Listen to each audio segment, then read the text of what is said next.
वालेकुम। आज के सेशन में आप सब लोगों को बहुत बहुत खुश आमदीद।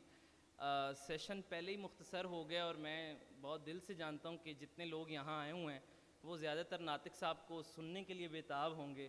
उनकी नज़में, गज़लें, नावल, अफ़साने, उनके जो जितनी वो अपनी मेमोइर्स लिखते रहते हैं फ़ेसबुक पर, आप उनको बहुत चाहते हैं। तो जो उनकी गज़लें, नज़मों की अभी कुल्लियात आया है जिस पर आज हमारी गुफ्तगू है, ये सफ़ीर लैला, इसमें दो उनके मजमूए नए हैं। गज़ल का मजमूआ तस्वीरों का बाग़ के नाम से आया है और नज़मों का मजमूआ जो है वो मार्च के फूल के नाम से आया है। उन दोनों मजमूओं पर बात करने से पहले मैं एक बात उनसे पूछना चाहता हूँ। जी जी, सारों पर हमने एक एक करके वो बात करनी है कि अक्सर लोग उन्हें फ़िक्शन निगार के तौर पे बहुत ज़्यादा जानते हैं। पॉपुलैरिटी उनकी जो है वो अफ़साना निगार या नावल निगार के तौर पे है। और मैं चूँकि उनके बहुत करीब भी हूँ और उन्होंने अक्सर देखा है कि वो अपनी ज़ाती महफ़िलों में भी इस बात का इज़हार करते हैं कि मेरी अव्वल हैसियत सर से सर ता पा तक जो है वो शायर के तौर पे है। तो पहले तो हम उनसे ये पूछना चाहते हैं कि ऐसा वो किस नुक्ता नज़र से कहते हैं ताकि हम उन्हें अस्र नो समझ सकें। बहुत शुक्रिया अरसलान मियाँ, बहुत शुक्रिया आपका कि आपने छोटा मोटा तारफ़ करवाया। तो पहली बात तो ये है कि ये जो आपने पहला सवाल किया है कि मेरी पहली हैसियत शायर की है, तो मैं ये कहना चाहूँगा कि बुनियादी तौर पर जब से ये दुनिया तख्लीक हुई है तो पहले शायर ही वजूद में आया था और नसर में कहानी लिखने वाला आदमी बाद में वजूद में आता है। तो शायरी जो है नसर लिख सकता है, जो शायर है वो नसर लिखने के काबिल होता है, लेकिन हर नसर नगार शायर नहीं हो सकता। मैं भी पहले, आपने देखा होगा कि जितनी मेरी शायरी है वो तमसील में है, उसमें भी एक कहानी चलती है। तो मैं शायर बतौर स्टोरी टेलर भी हूँ, यानी शेर के अंदर भी मैं एक कहानी सुनाने का काम करता हूँ। उसके अंदर आपको पूरी मंजर नगारी मिलेगी उसी तरीके से जो जैसे कहानी में होती है लेकिन इसमें जो बतौर शायर मैं ये ख्याल करता हूँ कि मैं इसमें वाहद एक चीज़ है इस्तारे से सहारा लेता हूँ। मैंने कभी शेर में तशबीह का इस्तेमाल नहीं किया। तशबीह को मैं दूसरे दर्जे का काम जानता हूँ। जो कम दर्जे के शायर होते हैं वो तशबीह को, क्योंकि वो बहुत आसान है उससे, लेकिन असल काम जो शायरी का होता है वो इस्तारा साजी है और रियायत कारी है, जिसको आप बखूबी जानते हैं। लिहाजा मैंने पहले दिन से ही जो मेरा वांडरिंग, आपने एक नज़म आवारा गर्द के नाम से अंग्रेज़ी में भी वो थी, पता नहीं मुझे शायर का नाम भूल गया, तो वो उसमें भी शायर जो होता है वो एक आवारा गर्द आदमी होता है। वो फितरत से बातें करता है, वो हुस्न से बातें करता है, वो ज़िंदगी से बातें करता है। तो इसमें ज़िंदगी फ़लसफ़ा भी ज़िंदगी है और ज़िंदगी फ़लसफ़ा है और हुस्न जो है यही ज़िंदगी का फ़लसफ़ा है।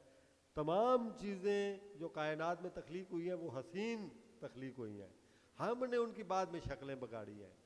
तो एक शायर जो है वो हमेशा हुस्न की तलाश में रहता है। तो मैं भी इसी तलाश में हूँ कि मैं जो चीज़ें हैं उनके हुस्न की तरफ रजू करूँ। मेरे ख्याल में ये बाकी जो है कहानी, चूँकि नसर भी मैं लिख सकता हूँ और मेरे ख्याल में जो मैंने लिखी है वो आप सबके सामने है। तो पहला दर्जा मैं बतौर अपने आप को शायर का देता हूँ। अच्छा, अभी आपने कहा कि आप इस्तिआरा जो है उसको पहला दर्जा देते हैं और हम जितने लोग यहाँ बैठे हैं ज़ाहिर सी बात है अदब से मुतल्लिक़ है और हम जानते हैं कि इस्तिआरे को खोलना वैसे भी मुश्किल काम है। एक जो सवाल मतलब आज की कारी जितने नौजवान हमारे सामने बैठे हुए हैं वो आस-पास जितनी शायरी हो रही है, बहर सूरत एक हकीकत तो है कि हम लोग वो सुन रहे हैं, पढ़ रहे हैं। उसके बाद हम आपको पढ़ते हैं और आपकी यके बाद दीगरे शायरी की 6 किताबें आती हैं ऊपर नीचे, तो उसमें हम देखते हैं कि आपका इस्तिआरा जो है वो रिफ़ाइन से रिफ़ाइन हो रहा है। लेकिन वो देखें कि एक बहुत बड़े आदमी शमसुर रहमान फ़ारूकी साहब ने भी आपके बारे में ये लिखा है कि हर बार आप एक मुतलिक नई चुनौती लेकर आते हैं अपने कार्य के लिए। यानी कभी आप अरबों से इस्तिआरे लाते हैं, कभी अलिफ़ार से लाते हैं, कभी देहाती इस्तिआरे, कभी बिल्कुल अभी चरवाहों के मसीही इस्तिआरे आपके यहाँ बहुत ज़्यादा होते हैं, कभी बिल्कुल खेत खलियान की अनसीन वर्ल्ड है, तो आपके साथ मतलब मामला तो एक जो कारी ने करना है और वो कारी आपके साथ बहुत मुखलिस है, मोहब्बत करता है, उसके मसाइल को समझते हुए थोड़ा सा अगर आप उसके लेवल पे आके जवाब दें, भाई आपके साथ वो आपकी कौन सी गिरा पकड़े, यानी आपके साथ कैसे मामला किया जाए। आपने देखा होगा करतब दिखाने वाले वो मुख्तलिफ, कोई ऐसे होते हैं कि पहले वो एक गेंद उछालता है, फिर दो पे, फिर तीन पे, फिर वो सर में, पाँव में, हाथों में वो गेंदें गेंदें बना लेता है। तो वो जितना अपने काम में आगे बढ़ता चला जाता है उसी कदर उस काम को पेचीदा भी करता जाता है और देखने वालों को उतना ही उससे मज़ा भी आता जाता है। लेकिन ये उसकी प्रैक्टिस होती है कि वो कितना आगे जाता है। शायरी में तीन चीज़ें बहुत अहम हैं और उन तीन चीज़ों में सबसे अहम बात जो है वो है मुशाहदा। और मुशाहदा जो है वो ये नहीं है कि आप ड्राइंग रूम में बैठे हैं, स्क्रीन पे आप अमेज़ॉन का जंगल देख रहे हैं। मुशाहदा ये है कि आप चीज़ों के अंदर दाखिल हो जाएं और उनके अंदर उनका आप हिस्सा बन जाएं। इसलिए हिस्सा ना बने कि आपने बाद में शेर कहने, बल्कि आप लाशौरी तौर पर ही उनके अंदर रह रहे थे। कभी शायरी आपने बाद में शुरू की तो वो उसमें किसी न किसी तरह से लाशौरी तौर पे आपके यहाँ जमा होगी। एक बात। दूसरी बात जो आपने कहा कि हर किताब में एक नया इस्तारा साजी का ढंग और नई रियायतकारी, तो उसके बारे में मैं ये कहूँगा कि दुनिया, ये पाकिस्तान भी आप देखें ना तो इसमें हर 200 मील के फासले पर एक नया दुनिया ही बदल जाती है, मुकामियत बदल जाती है, परिंदे बदल जाते हैं। अभी मैं नजफ़ अशरफ में गया था तो नजफ़ अशरफ के बिल्कुल साथ एक झील है। उस झील की तरफ मैं बढ़ के, वो दलदल थी और वो मुझे खतरा हुआ कि कहीं मैं अंदर ही ना दफन हो जाऊं। बड़ी मुश्किल से कर आके झील के किनारे पे पहुंचा। वहाँ मैंने, यहाँ में मुझे 35-40 साल हो गए, लेकिन वहाँ पे मैंने कुछ ऐसे 5-10 परिंदे ऐसे देखे जो बिल्कुल ही एक और तरह से उड़ते भी थे और उनकी रंगो रोगन भी और तरह से था। तो आपको जब एक से दूसरी जगह आपके तमाम चीज़ें बदलना शुरू हो जाती हैं, तो अगर आप वहीं आप छपड़ के पानी में की तरह ठहरे रहेंगे तो उसमें बदबू आना शुरू हो जाएगी। आप हर लम्हा अपने आप को भी ताज़ा करें, लोगों के साथ खुद को भी ताज़ा करें। लिहाजा जितना आप लिखेंगे उसमें आप नई ताजगी लेके आएंगे तो आदमी या लोग आपके नए नए ज़माने के नए लोगों को आप साथ में लाएंगे, उनकी वो ज़्यादा लुत्फ आएगा। और शायरी नाम ही लुत्फ का है। बात ये जो बीच में बाद में ले आते हैं, किसी को रोटी रोजी का मसला पड़ गया है, कोई मर गया है उस पर नज़म, कोई जनाब ये भूखा है उस पर नज़म, ये सारी ऐसे एक्सप्लॉइटेशन है। कोई माँ पे लिखे जा रहा है नज़में ताकि मैं जनाब बहुत सारे मजमे से दाद ले लूँ। भाई माँ से मोहब्बत जो है, माँ की खिदमत करके उस पर नज़में लिख के नहीं है। शायरी जो है वो नाम मुकम्मल तौर पर जमालियात का नाम है, ठीक है। उस पर आपने उसी तरीके ताकि लोग उससे खुश हों। उनका वो कितने डिप्रेस लोग हैं, आपका इस्तारा नया देख के तो एकदम चेक उठे, उनमें ज़िंदगी की लहर आ जाए, तो ये होता है काम है। इसीलिए मैं हर लम्हा एक नई दुनिया की तलाश में होता हूँ कि वो हाथ आए। ठीक है, ये अभी आपके जो 2 मजमूए आए हैं उन पे मज़ीद बात करने से पहले मैं ये चाहता हूँ कि वो मजमूए यहाँ पर हैं भी, लोग देखेंगे भी। वो 1000 रुपये में मिल जाएगा। अच्छा है, वैसे 1000 एक कागज़ होता है, ये काफ़ी सारे हैं जी, आर्ट 462-65 कागज़ हैं ये। तो हम चाहते हैं कि नातिक साहब अभी हमें कुछ अपनी नए रंग की कुछ गज़लें भी सुनाएं, कुछ कलाम भी बीच में सुनाएं, जिसमें से हम मज़ीद सवालात भी आपसे पूछते रहेंगे, लेकिन लोग आपसे कुछ ताज़ा सुनना भी चाहते हैं। जी, ये जो आपने गज़लें निकाली ये इनको नहीं है, खुद ही पढ़ लो। गज़लों के हवाले से बड़ी मुश्किल चीज़ें भी आई हैं जो बहरहाल मैं कोशिश करके कुछ मैं पहली गज़ल ही पढ़ लूं। कोहों में सख्त गाम था, बागों में नर्म खू था मैं। कोहों में सख्त गाम था, बागों में नर्म खू था मैं। दशनाओ दिल की जंग थी, दोनों में सुर्ख रू था मैं। दशनाओ दिल की जंग थी, दोनों में सुर्ख रू था मैं। तेगे ज़बाने बोलकर हक से लहू तलब किया। तेगे ज़बाने बोलकर हक से लहू तलब किया। काटा जफा की धार ने, वरना सफा गुलू था मैं। काटा जफा की धार ने, वरना सफा गुलू था मैं। और पूछो मेरी कहानियां कैसे बिखर बिखर गईं। वाह पूछो मेरी कहानियां कैसे बिखर बिखर गईं। देखो मेरी मुसव्वरी रंगों के रूबरू था मैं। वाह और सर न कटा था जब तलक जंग मेरी भी देखते। वाह तेग गले का हार थी जिस्म लहू लहू था मैं। वाह वाह शाम कहाँ तलक चली सुबह कहाँ तुलू हुई। वाह मुझको जरा जरा का गम आहा, अलकमा आप जू था मैं। वाह नहरे अलकमा। और करबो बला की राह से पहुंचा अदम के दश्त में। वाह चश्मे रवां के नूर से देखो तो बावजू था मैं। वाह वाह ये एक कुछ और अब गजल में से आप अनायत करें।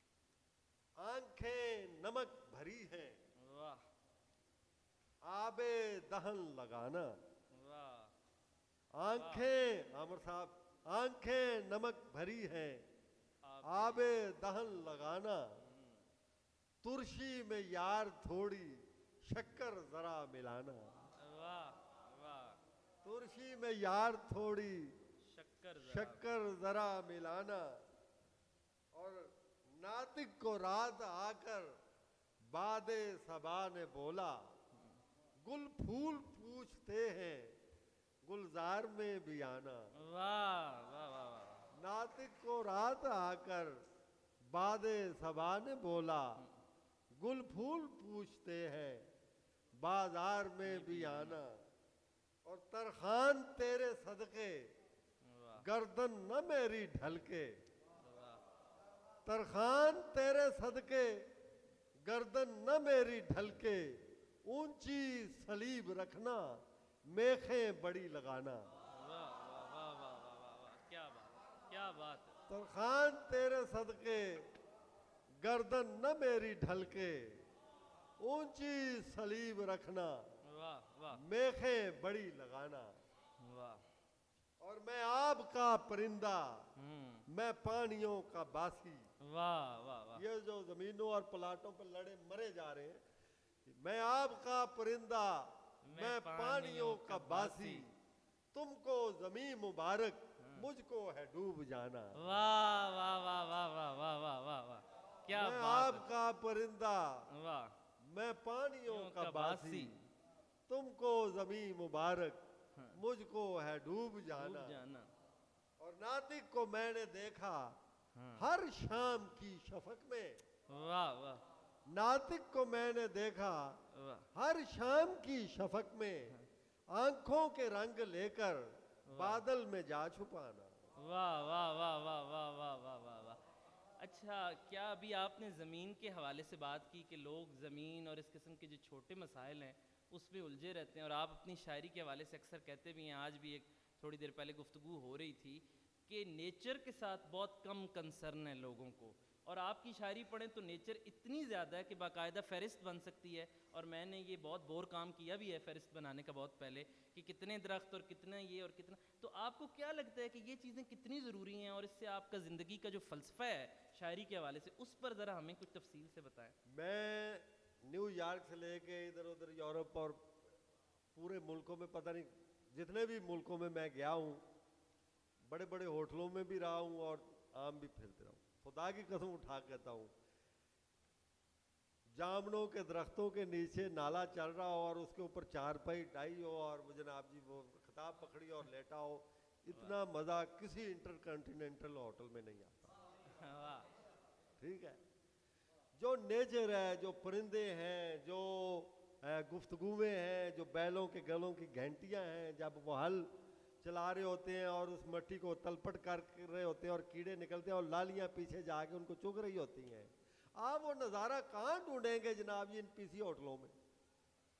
तो नेचर जो है वो खुदा ने मुफ्त दी है, ठीक है, और आप नेचर को कत्ल करके एक ये तंबू लगा लेते हैं, खैमा लगा लेते हैं, ठीक है, जिसके अंदर से धूप कभी खत्म नहीं, आपके दिलों के अंदर धूप दाखिल हो गई है। वाह। मेरी एक नज्म है कांच के शहर, आपने देखा होगा। जी जी।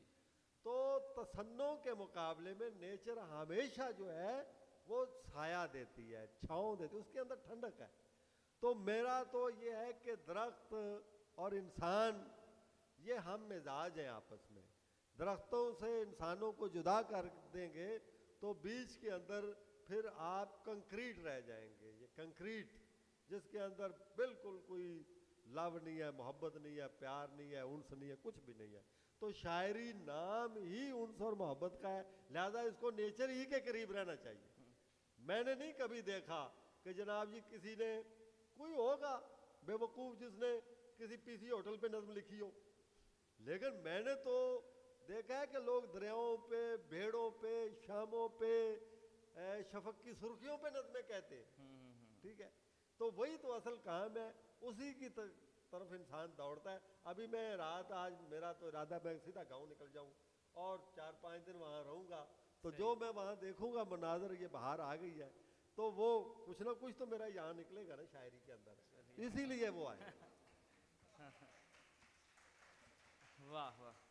अच्छा, एक तो ये आपने बात की है कि फ़ितरत आपके यहाँ बहुत मिलती है। एक और ख़ास रवैया जो लोग आपकी शख्सियत में भी देखते हैं, शायरी में भी कहीं जमालियात के अंदर छुपा हुआ बारल है कि कुछ चीज़ों पर आप बहुत सख्त एहतजाज करते हैं और उन पर आपको कोई बाज नहीं रख सकता। कई नज़में ऐसी हैं जो दर्द में मलफूफ़ हैं, लेकिन अगर आप खोलें तो वो बहुत ज़्यादा आपको चीज़ें जुल्म के ख़िलाफ़।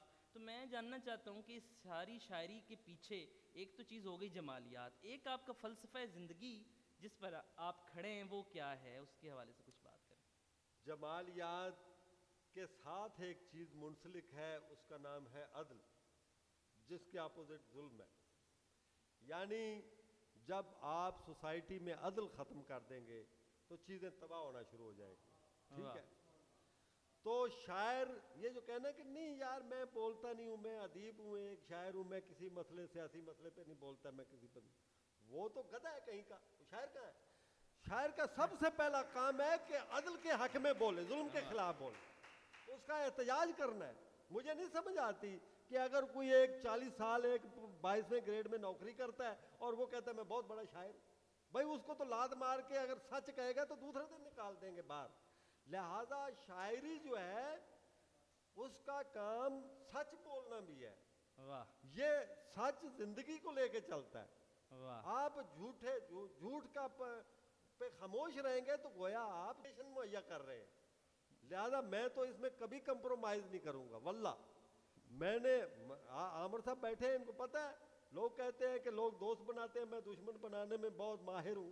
तो उसकी सबसे बड़ी वजह यह है कि कई दोस्त मेरे जो 22वें ग्रेड के या जज या कई थे, वो नाराज हो गए कि नातक साहब आप मतलब आप बाजी नहीं आते, हम आपको चाय भी अच्छी पिला देते हैं, खाना भी खिलाते हैं, फिर जाके आप मसला ये है कि हमने कोई जिंदगी खाने की वजह तो नहीं बेच देनी, हमें तो चाहिए कि जो चाह। और एक और बात मैं सबसे दोस्तों से ये कहना चाहूँगा कि तारीख हमेशा ये नहीं देखती कि किसने कितनी मलकीतें बनाई थी, कौन था जिसने इतनी बसें खरीद ली थी और जो नियाजी अड्डा उसका था। तारीख ने ये देखना है कि वो किस समत खड़ा था शख्स, वाह। वो किस साफ में था, दाएं में था या बाएं में था। वाह वाह वाह वाह वाह।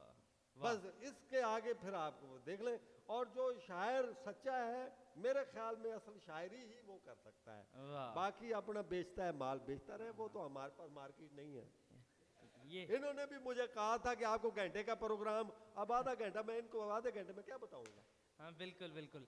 देखें ये सारी बातें अक्सर ये करते हैं तो बहुत ऐसा लहजा होता है, लेकिन नज़म जब लिख रहे होते हैं तो बहुत ही मुलायमत के साथ दर्द की बातें आती हैं। तो मैंने एक इनकी नज़म खोली है, एक कहानी वाले लोग, और मैं ये चाहता हूँ कि इसके अंदर दर्द किस तरह से बस गए वो आप सारे लोग देखें और उसको एंजॉय करें प्लीज़। यार कुछ मालियाती नज़म भी यहाँ पर तो नहीं, आप दर्द की बात भी करना चाह रहे हैं। जिनके दिल में दर्द की लैला उनकी एक कहानी, वाह। जिनके दिल की एक कहानी उनकी जात पुरानी। वाह।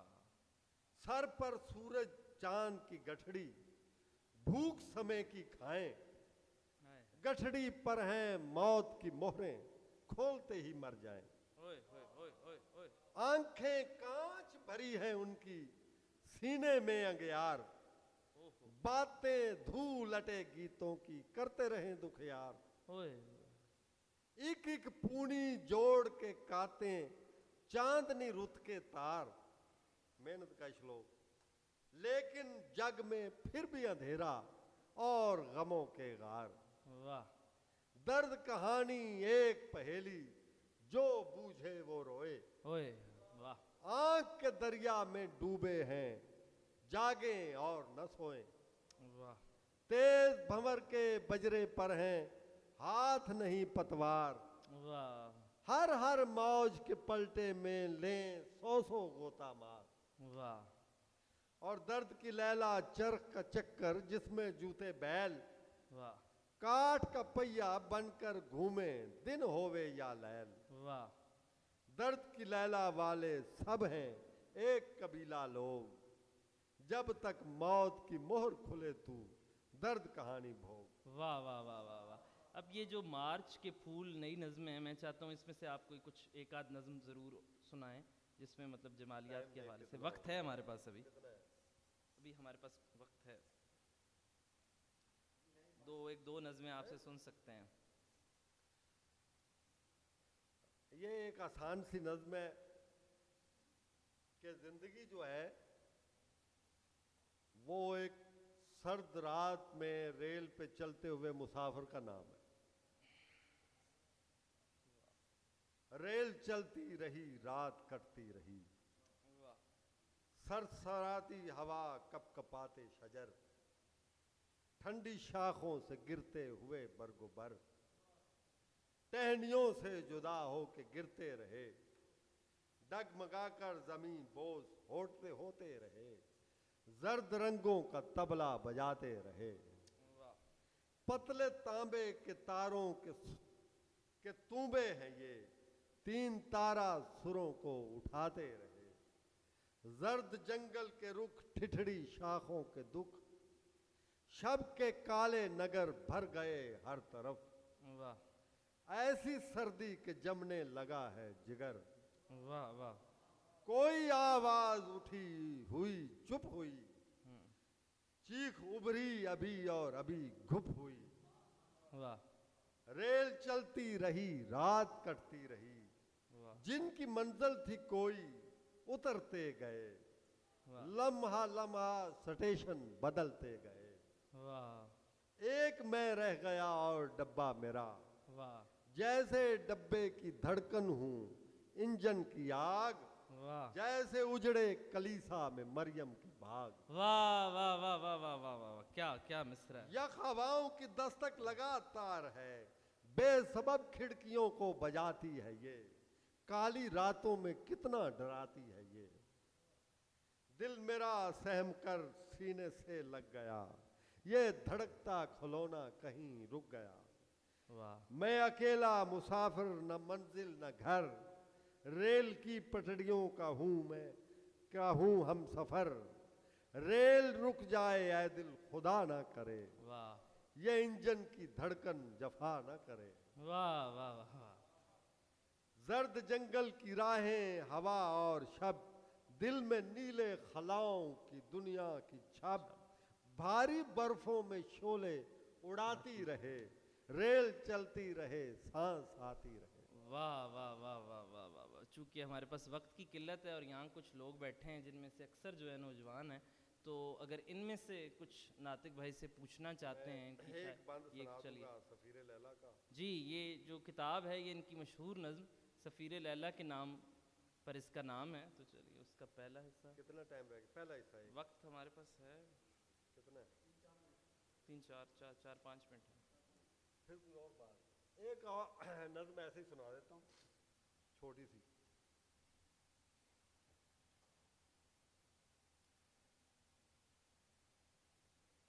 वो क्या है, परी खाने से आवाज, कुछ दिन से मेरा नाम मुझे याद नहीं है, वाह कुछ रोज हुए मैंने धुआं फैलते देखा, वाह कुछ दिन से मेरा नाम मुझे याद नहीं है, कुछ रोज हुए मैंने धुआं फैलते देखा, अब रक्स की गर्दिश में बिखर जाऊं मैं शायद, तुम मुझको परी खाने से आवाज न देना। वाह 100 बार करे अब्र मेरे नाम पे गिरिया, इस बार मेरा दर्द उसे राह न देगा।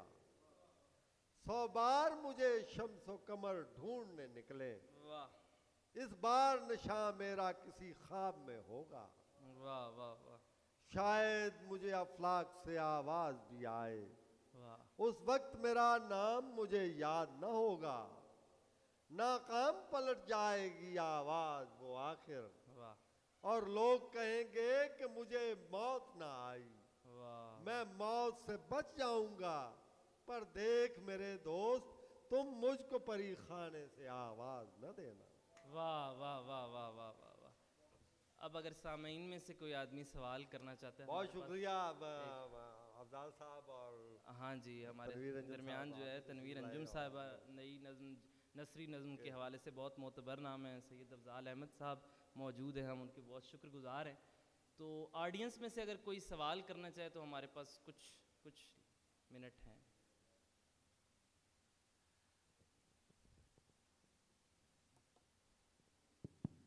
अच्छा, आप इस्तारा साजी की बात कर रहे थे, आपने फरमाया तो यहाँ मेरा ख्याल है 2-4 लोगों के अलावा नहीं पता होगा इस्तारा होता क्या है, तो ये आप बता दें कि इस्तारा है क्या। यार इसके लिए आपके टीचर 2 साल पढ़ाते रहे तो पता नहीं चलता। ये तो इंटरव्यू मैं की अब 1 आजमाइश मिनट में है। कैसे बता दूं, ये लंबा सवाल है, ये खुद भी शायर हैं, तो आपको एक दफा बता जी। तो मेहरबानी करें मेरा प्रोग्राम खराब ना करें। हाँ जी, मुझे ये 4 किताबें भी बेचनी है साथ। जी तो सर आपकी शायरी में गम का और दुख का बहुत ज़्यादा जिक्र आया है, तो आप दुख को किस जाविया निगाह से देखते हैं? एक बंदा जो है गम से समझौता नहीं कर पाता, मेरे जैसा, मैं आपके पास आता हूँ मुझे गम है, तो आप मुझे कैसे उकसाते हैं कि मैं अपने गम के साथ समझौता करूँ और उसे साथ लेकर चलूँ? आप गम को किस जाविया निगाह से देखते हैं? आया कि ये बंदे को निखारने आया है कि ये बंदे को तोड़ने के लिए आया है? तो आप इसके हवाले से कुछ। देखिए भाई, पहली बात तो ये है कि अगर आप गमगीन हैं तो आपके पास आके कोई बंदा ढोल बजाना शुरू कर दे तो आप क्या करेंगे? उठा के ईंट मारेंगे उसको। हमेशा आपके गम को वही ढारस दे सकता है जो खुद भी गमगीन है, जिसके अंदर खुद भी एक गम का कब्रिस्तान है, ठीक है। जो इंसानों के गम बांट नहीं सकता, वो कभी ना दूसरों के गम ले सकता है ना खुद शायरी कर सकता हो। तो एक गमज़दा इंसान ही दूसरे को सहारा दे सकता है, क्योंकि उसे पता है कि गम की कैफियत क्या होती है, गम की कीमत क्या होती है, उसकी तकलीफ़ क्या होती है। लिहाजा जब भी मेरे पास, आपने कहा कि मेरे अंदर शायरी में दर्द है, गम है बहुत, तो चूँकि मैंने गम को देखा हुआ है बढ़ता हुआ। एक और बात बताऊँ, वादा शरीक कसम खा के कहता हूँ कि मेरा दुश्मन भी अगर किसी तकलीफ में है मुझे नींद नहीं आती। ये मैं बाज़ औक़ात ये पेशावर में धमाका हुआ है, मैं 5 दिन सोया नहीं, मुझे नहीं आई नींद, मैंने आखिर गोलियाँ ली हैं, ठीक है। इंसान जो है, मुझे नहीं समझ आती कि उसके पड़ोस में एक भूखा आदमी सोया हुआ है, जाग रहा है, तो उसको नींद कैसे आ जाएगी? उस बंदे को कैसे हो सकता है? मैं कमो बेश, मैं खुद भी बड़ा गरीब रहा हूँ, आमर साहब जानते हैं, कभी कभी इनकी जेब से पैसे निकाल लेता हूँ, लेकिन जब मेरी आमदनी भी महाना कोई 5 लाख 10 लाख होती है फ़र्ज़ किया, तो मेरे ख्याल में मेरे अकाउंट में अभी भी 10-15 हज़ार रुपया होगा। मसला ये है कि आपने करने क्या है पैसे? आप उन्हें लोगों के गमों में खर्च करें, उससे बड़ी दौलत है ही नहीं है। ये जो आपका एक और बात बताऊं, जो भी जुल्म के खिलाफ बात करेगा उसका प्रोटोकॉल यानी उसकी बात बदतमीज़ के ज़िम्मे में आ जाएगी, उसको बदतमीज़ शो कर दिया जाएगा, उसको एक फसादी शो किया जाएगा और उसके नज़दीक या उसके पास बैठना गुनाह समझा जाएगा, जुर्म समझा जाएगा। ये एक नया तरीक़ाकार इस दुनिया ने बना लिया है ताकि लोगों को पता ही ना चले कि ये इंसान है क्या। क्यों? कि लोग फिर सवाल करते हैं आगे, भाई वो तो बंदा ठीक था, आपने क्यों गलत? क्योंकि वो उसने अपने कई जराइम छुपाए होते हैं उसको बदतमीज़ कह के। तो अगर वो लोग उसके पास जाएंगे तो मेरी किताबें हैं, मेरे नावल हैं, मेरी शायरी है, ये तमाम इंसानों की ज़िंदगी से रब्त रखती है। जमालियात तो है ही है, लेकिन इंसानों की ज़िंदगी है इसके अंदर, तो इस ज़िंदगी को पढ़ना चाहिए। ये जो कुमारी वाला नावल है, मैं दावा कर सकता हूँ कि एक अगर नौजवान पढ़ेगा, उसको अपने 20, 40, 50 अपने मुआशरे का पता चल जाएगा। वो ये फाइलें लेके, अपनी डिग्रियां लेके दफ्तरों में कभी नहीं जाएगा, क्योंकि वहाँ झूठ होता है। वो बंदा पहले रख चुके होते हैं, इश्तहार उसको जस्टिफाई करने के लिए दिया जाता है अखबार में, ठीक है। तो ये सारे जो हम इतने और उसको आग लगाते हैं, फिर रद्दी में बेचते हैं। जो आपसे फाइलें, आप जो सीवियाँ जमा कराते हैं ना, या रद्दी में जाके उनके डबल पैसे जमा करवाते हैं। वो बजट बनाते हैं।